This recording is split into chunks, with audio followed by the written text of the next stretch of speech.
to feel nothing. Is that strength, or just another kind of prison? If becoming unbreakable means becoming untouchable, what do you lose along the way? We admire the Stoic, unfazed under pressure, unshaken by chaos, unaffected by praise or blame. We call it mastery, power, resilience, but beneath that silence, is there a hidden cost? Stoicism shows us how to bear it, how to withdraw, how to rise above the din.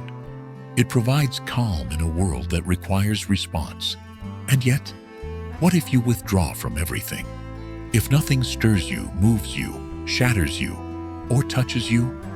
There's a dark side to Stoicism nobody wants to discuss.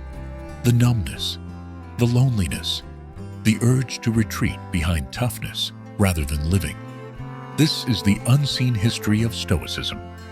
Not its demise, but its cutting edge, its sword. And if you can traverse it without toppling off, you become something unusual. A man of authority, yes, but also of richness. So here's the query. Will Stoicism liberate you, or gradually construct a cell around your heart? Let's discover. Once he drowned in feeling, raged at failure, grieved every loss. Then he found Stoicism.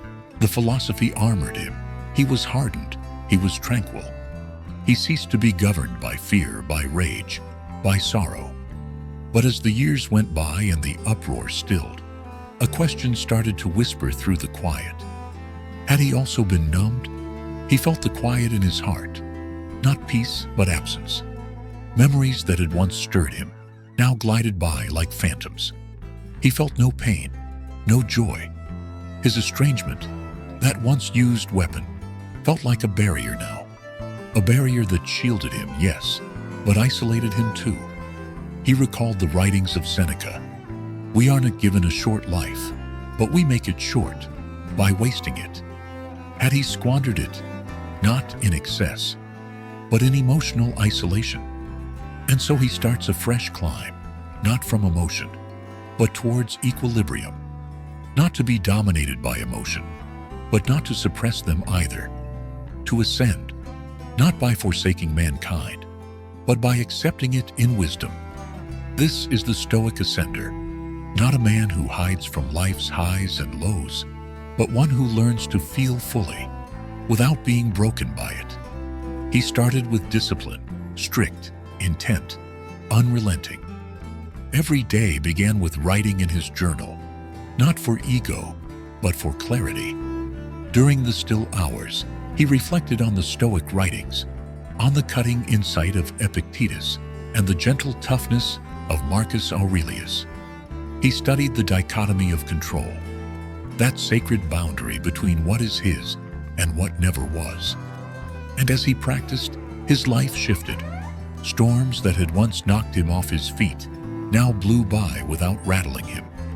Where he had once flailed in fury, he now hesitated, considered, replied. He lost the need to prove himself. He no longer had to win every debate, correct every injustice. When a friend betrayed him, he did not explode. When a promising chance fell through, he did not collapse. He watched, accepted, and went on. Externally, he hardened into a rock. Others took notice. They admired his serenity, his calm, his unshakable presence. And within, he sensed it too. Something he had never sensed before. Control. Not of the world, but of himself. He no longer dreaded failure, because he no longer grasped at outcome. No longer dreaded loss, because he had conditioned himself to require less. Having conquered Stoicism, he had conquered the moment. For the first time ever, he stood firm, unscathed, undisturbed, free. The silence during his father's funeral was stifling, like a blanket over the living. People cried all around him, noses buried in Kleenex, memories escaping lips and shaking voices. But he remained quiet, unmoving. He reminded himself what he had learned. Death is part of life. Mourning is a judgment. The Stoic should not be moved by the unavoidable. He said these things repeatedly like armor against grief, and they succeeded. Too well, maybe. Days afterward, a close friend visited him, eyes red-rimmed, voice cracking with vulnerability. They bared their soul, shuddering with emotion, needing solace. He listened. He nodded. He spoke the right words. But within, nothing. He was a bystander to his own life, there, but unscathed. Laughing at a party felt insubstantial. The sun set, but there was no awe. Music, once able to produce tears, slid past him as easily as air past a boulder. He had battled through to no emotional response, but at a loss of its former warmth. And within this stillness came the question, a whisper, yet continuous, is this peace or numbness? What once was strength now cast a shadow. The distance he had constructed like armor now seemed like a wall. Had he misinterpreted Stoicism? Was emotional distance a triumph or a silent defeat? The very strength he had so admired began to ring hollow. In controlling his emotions, had he entombed them? By himself in his study, ringed by emptiness and gloom, he opens the books he once recited by heart. This time, not for a warrior seeking armor, but for a pursuer, pursuing verity. He reads Marcus Aurelius again, slowly, sentence by sentence, and then he notices it, something he had once read past. Do not be ashamed to feel affection. To feel it, not to show it, is not manly. The words hit him, not like a sword, but like a salve. He sees his error.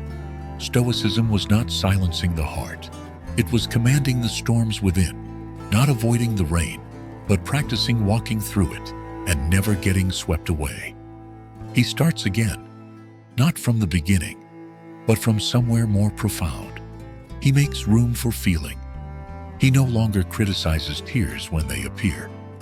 He allows laughter to burst forth freely, not looking around the room for validation. He reconnects with his brother, sharing stories not only with clarity, but with warmth. He allows himself to be moved by music once more. One evening, he weeps, not in weakness, but from an overdue release.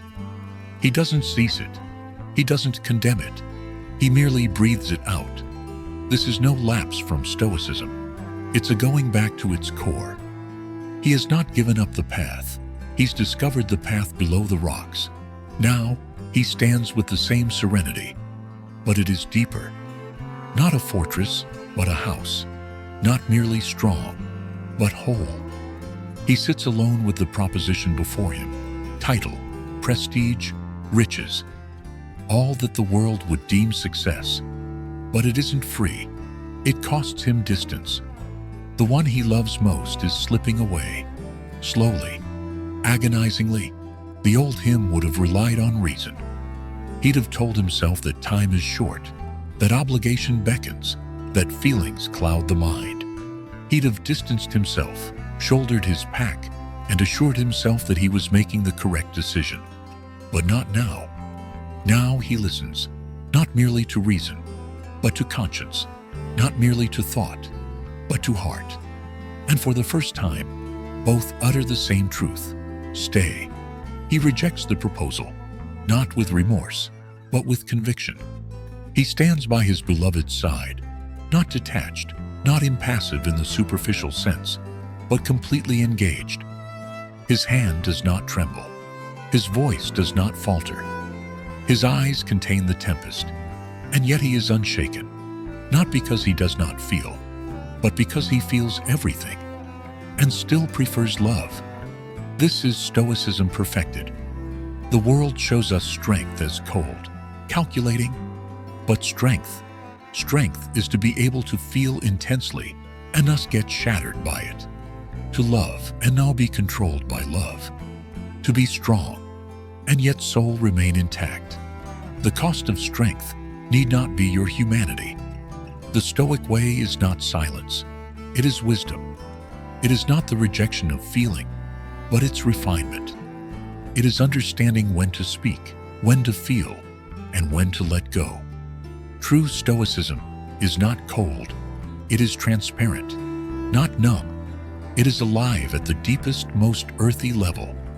Ask yourself, have you constructed a fortress to shield yourself, or a prison that excludes others? If this message resonated with something deeper within you, pass it on. Comment below with what Stoicism has taught you and what it might have cost you along the way. And if you are looking for strength with soul, not merely silence, subscribe. Few speak about how much it costs to be strong, but you just heard it. Now ask yourself, who else needs to?